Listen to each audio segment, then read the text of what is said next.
Bienvenue à tous, vous êtes bien sur la WTF et aujourd'hui on va voir que le catch n'est pas qu'un spectacle. C'est aussi un monde de douleur, de brutalité et de danger. Dans la partie 1, nous avons vu des catcheurs capables de terroriser leur adversaire. Mais aujourd'hui, on passe à un autre niveau.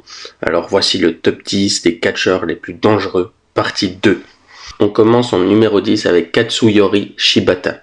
Shibata représente le strong style à son niveau le plus pur. Ses coups de tête, ses claques et ses frappes ne sont presque jamais simulés. Il ne cherche pas à protéger son adversaire, mais à prouver sa supériorité physique. Beaucoup de ces matchs donnent l'impression d'un véritable combat, tant la violence est réelle et assumée. Monter sur le ring avec lui, c'est accepter de souffrir.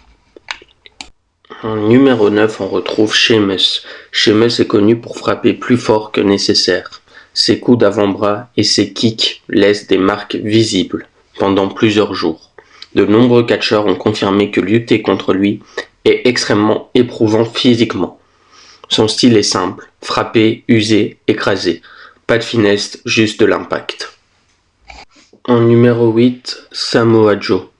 Samoa Joe étouffe ses adversaires. Son style est lent, lourd, suffocant. Il vise constamment les zones sensibles. Nuque, épaules, bras. Face à lui, on a l'impression d'être coincé dans un piège.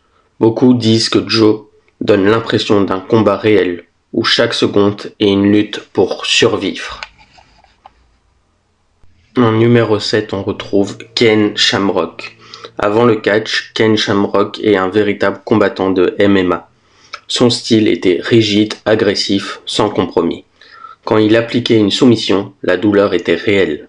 Beaucoup de catcheurs craignaient de se retrouver face à lui, car il oubliait parfois qu'il était dans un ring de catch et non dans une cage.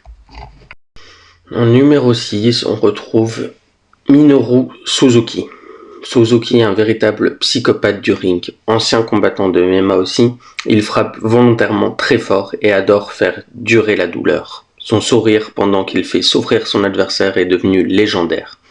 Avec lui, il n'a aucune séparation entre le personnage et la réalité. Le danger est authentique. En numéro 5, on retrouve l'Undertaker.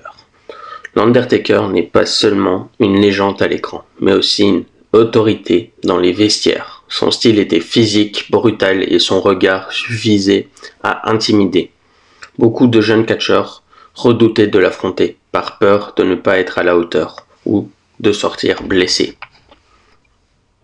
En numéro 4, Jon Moxley. Moxley ne connaît aucune limite. Il transforme chaque match en guerre. Sang, barbelés, chaises, visage en sang.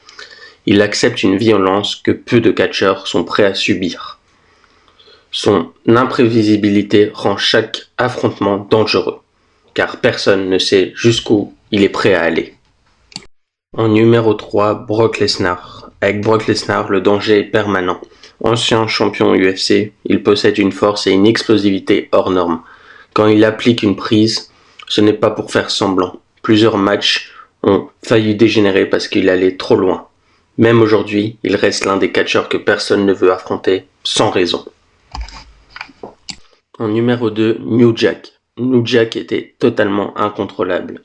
Il a ignoré des scripts, attaqué des adversaires volontairement et utilisé des armes réelles.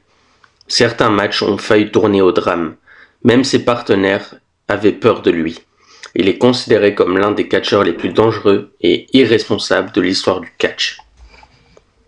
En numéro 1, on retrouve Bruiser Brody.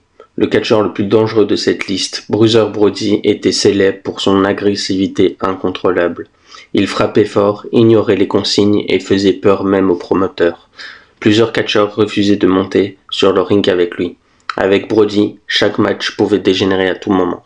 Une véritable menace vivante, mais malheureusement, le 16 juillet 1988, Brody est mortellement poignardé dans les vestiaires d'un gala de la World Wrestling Council à Bayonne. Incident impliquant le catcheur José González. L'affaire est restée controversée, choque le monde du catch et entraîne un boycott durable de Porto Rico par plusieurs lutteurs. Malgré cette fin tragique, Bruiser Brody demeure une icône du catch indépendant et une figure pionnière du style hardcore honorée à titre posthume par le Wrestling Observer Hall of Fame en 1996. Voilà, le top 10 des catcheurs les plus dangereux, partie 2 est fini. Si ce classement t'a surpris, n'hésite pas à me le dire en commentaire et si tu veux une partie 3 aussi. Alors n'oublie pas de liker, de t'abonner et moi je te dis à la prochaine pour une prochaine vidéo.